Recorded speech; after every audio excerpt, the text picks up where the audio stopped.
ফিরআউন মিশরের বাদশা ছিল, অকাট্য বড় কাফের, নিজেকে আল্লাহ দাবি করেছিল। এই ফিরআউনকে আল্লাহ সুবহানাহু ওয়া তাআলা মূসা আলাইহিস সালাতু ওয়াস সালামের মাধ্যমে এমন 4টি অফার দিয়েছিলেন, যেই 4টি অফার আদম আলাইহিস সালাতু ওয়াস সালাম থেকে শুরু করে সেই পর্যন্ত কাউকে দেওয়া হয় নাই, এমনকি কিয়ামত পর্যন্ত কাউকে সেই অফার দেওয়া হবে না। আর এই অফার গ্রহণের জন্য একটাই শর্ত, সেটা হচ্ছে এই ইসলামকে মেনে নিতে হবে, আল্লাহ সুবহানাহু ওয়া তাআলার বিধানকে মেনে নিতে হবে, মুসলমান হয়ে যেতে হবে। পবিত্র কুরআনুল কারীমের মধ্যে আসছে এবং ইতিহাসের মধ্যেও পাওয়া যায়, মূসা আলাইহিস সালাতু ওয়াস সালাম আল্লাহ সুবহানাহু ওয়া তাআলার আনিত ধর্ম নিয়ে মূসা আলাইহিস সালাতু ওয়াস সালাম এবং সিও ভাই হারুন আলাইহিস সালাতু ওয়াস সালাম ফিরআউনের কাছে কয়েকবার গিয়েছিল, দাওয়াত নিয়ে গিয়েছিল যে হে ফিরআউন, দেখো তুমি যে বিধান মোতাবেক চলতেছো, তুমি নিজেকে আল্লাহ দাবি করতেছো, আসলে তুমি আল্লাহ নও। একজন আল্লাহ আছে, একজন খালেক আছে, একজন মালিক আছে, একজন সৃষ্টিকর্তা, রিজিক দাতা, হায়াত দাতা, মউত দাতা আছে। এরকম কয়েকবার দাওয়াত দিতে গিয়েছিল। ফিরআউন তার দাওয়াত কবুল করেনি, কিন্তু পরবর্তীতে ফিরআউনের মনে হলো যে আমি যদি মুসলমান হই তাহলে দেখি মূসার আল্লাহ আমাকে কি দিতে চায়। তখন একদিন ফিরআউন রাজি হলো, হে মূসা, আমি তোমার আল্লাহর বিধান মান্য করব, তাহলে আমার কি লাভ হবে? তখন মূসা আলাইহিস সালাতু ওয়াস সালাম ফিরআউনকে বললেন যে দেখেন, সর্বপ্রথম যেই উপকারটা আপনার হবে সেটা হবে আল্লাহ সুবহানাহু ওয়া তাআলার সেই জাহান্নামের ভয়াবহ আগুন থেকে আল্লাহ তাআলা আপনাকে মাফ করে দিবেন। আপনি কিয়ামতের ময়দানে আপনার ফয়সালা হবে জান্নাতে, আর সেই জান্নাতের মধ্যে আপনি অনাবিল সুখ আর শান্তি ভোগ করবেন। ফিরআউন তখন বলল যে বুঝলাম পরের কথা, কিন্তু এই দুনিয়াতে আমাকে কি উপকার হবে, এই দুনিয়াতে আমাকে কি পুরস্কার দেওয়া হবে? ইতিহাস থেকে পাওয়া যায় মূসা আলাইহিস সালাতু ওয়াস সালাম ফিরআউনকে বললেন, তুমি যদি ইসলাম ধর্ম গ্রহণ করে মুসলমান হয়ে যাও তাহলে আল্লাহ তাআলা তোমাকে 4টি পুরস্কার দেবেন। 4টি পুরস্কার কি? 1 নম্বরে হচ্ছে তোমার হায়াত কখনো শেষ হবে না, কিয়ামত পর্যন্ত তোমার হায়াত থাকবে। আর 2য় নাম্বার হচ্ছে কিয়ামত পর্যন্ত তোমার বাদশাহী বহাল থাকবে।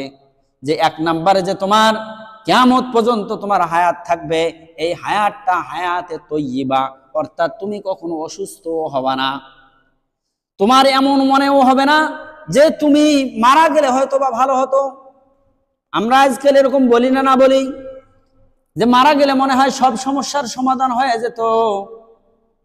এক বুজুর্গের কথা স্মরণে পড়ল। এক বুজুর্গ বলেছিল যে আমি সদা সর্বদা মৃত্যুর কথা বলি যে হায় রে, মৃত্যু হলে হয়তো বা আমার সকল সমস্যার সমাধান হয়ে যেত, কিন্তু বিষয়টা এরকম নয়। তুমি দুনিয়ার সমস্যা সমাধান করার জন্য মৃত্যু কামনা করতেছ, কিন্তু মৃত্যুর পরে যদি তোমার যে সমস্যা হবে, তোমার যদি জাহান্নামের ফয়সালা হয়ে যায়, তখন তুমি কি কামনা করবা? ফিরআউনকে মূসা আলাইহিস সালাতু ওয়াস সালাম বলতেছেন, এমন কোনো অস্বস্তিকর কোনো কাজ বা কোনো কিছু বা কোনো অসুস্থতা আসবে না যার দরুন দুনিয়া থেকে চলে যাওয়ার কথা তোমার মনে আসবে, এরকম কোনো কিছু আসবে না। অর্থাৎ কিয়ামত পর্যন্ত আল্লাহ তাআলা তোমাকে হায়াত দিয়ে দিবেন।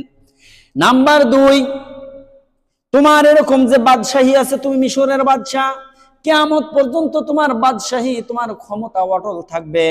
তোমার বাদশাহীর উপর, তোমার ক্ষমতার উপর কোনো মানুষ এরকম আঙ্গুল তুলে কথা বলতে পারবে না। তোমার বাদশাহীর বিরোধিতা কেউ করতেই পারবে না। নাম্বার 3, তুমি সদা সর্বদা যুবক থাকবা, তুমি কখনো বৃদ্ধ হবে না, তোমার কোনো অসুস্থতা আসবে না, তুমি সদা সর্বদা যুবক থাকবা, তুমি বৃদ্ধ হবে না।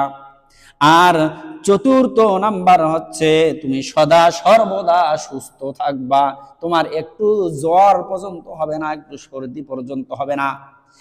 তা যে ফিরআউনকে মুসলমান হওয়ার জন্য 4টি অফার করা হলো, 1 নাম্বার হচ্ছে তোমার হায়াত কিয়ামত পর্যন্ত থাকবে।